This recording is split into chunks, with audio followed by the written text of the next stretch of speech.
আমি দুটাকৈ এই অসমৰ এই সাংস্কৃতিক জগতখনৰ দুটাদৰা আমি হেৰুৱালো। ইতিমধ্যে আমাৰ জুবিন গাৰ্গ ডাঙৰীয়াক হেৰুৱাই আমাৰ প্ৰতিগৰাকী অসমীয়া আচলতে শোকসাগৰত ডুব গৈ আছে। আৰু তাৰ মাজতে আজি আন্তঃৰাষ্ট্ৰীয় খ্যাতি সম্পন্ন বাঁহীবাদক দীপক শৰ্মা ডাঙৰীয়াক আমাৰ মাজৰ পৰা আজি হেৰুৱালো। গতিকে সঁচাকৈ খুব দুখ লাগিছে আৰু এটাই প্ৰাৰ্থনা কৰিব পাৰো ভগৱন্ত প্ৰভুৰ ওচৰত যে তেওঁৰ আত্মাই চিৰশান্তি লাভ কৰক আৰু তেওঁৰ পৰিয়ালটোক যাতে শক্তি প্ৰদান কৰক আৰু আগন্তুক দিনলৈ যাতে এনেধৰণৰ খবৰ অসমবাসীয়ে যাতে আৰু পাবলগীয়া নহয় তাকে ভগৱন্ত প্ৰভুৰ ওচৰত প্ৰাৰ্থনা জনাইছো।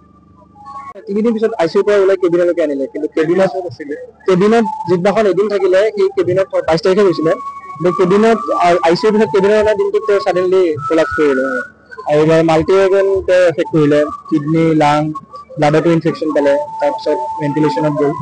সেইবাবে প্ৰত্যেক দিনে ভেণ্টিলেশ্যনত তেওঁৰ লিভাৰ ট্ৰান্সপ্লান্ট হৈছিলে 2023-ত। যি নতুন লিভাৰ লগাইছিলে সেই লিভাৰ ৰিজেকশ্যন বুলি কয়, মানে লিভাৰটো পুৰা বডিটো একচেপ্ট নকৰিলে।